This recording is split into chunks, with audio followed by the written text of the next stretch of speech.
If alpha and beta are the zeros of a polynomial fx equal to px square minus 2x plus 3p and alpha plus beta equal to alpha beta, then p is, तो हमें p की value बतानी है और ये अपना polynomial है alpha beta जिसके जीरोज हैं और साथ ही साथ अल्फ़ा प्लस बीटा इक्वल है अल्फ़ा बीटा की। तो हमें पता है कि हमने पढ़ा था जो रिलेशन होता है जीरोज और कोफिशिएंट के बीच में, उसके अकॉर्डिंग अल्फ़ा प्लस बीटा, यदि जीरोज अल्फ़ा और बीटा हैं तो अल्फ़ा प्लस बीटा यानी जीरोज का जो सम होता है वो माइनस बी अपॉन ए होता है। तो माइनस बी का मतलब होता है एक्स का कोफिशिएंट जो कि -2 है, तो यहाँ पर -2 लिखेंगे, और ए का मतलब था एक्स स्क्वायर का कोफिशिएंट जो कि पी है। तो इस तरीके से अल्फ़ा प्लस बीटा की वैल्यू यहाँ पर आ जाएगी अपने पास 2 अपॉन पी।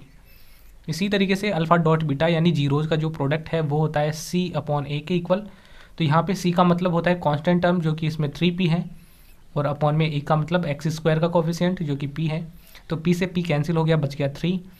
अब जैसे कि हमें दिया हुआ है कि अल्फ़ा प्लस बीटा इक्वल होता है अल्फ़ा बीटा के, तो इनकी वैल्यू को आपस में इक्वल कर देंगे, यानी कि अपने पास जो 2 अपॉन पी है वो इक्वल होगा किसके, 3 के। अल्फ़ा प्लस बीटा इक्वल होगा अल्फ़ा बीटा के, तो 2 अपॉन पी इक्वल हो गया 3 के।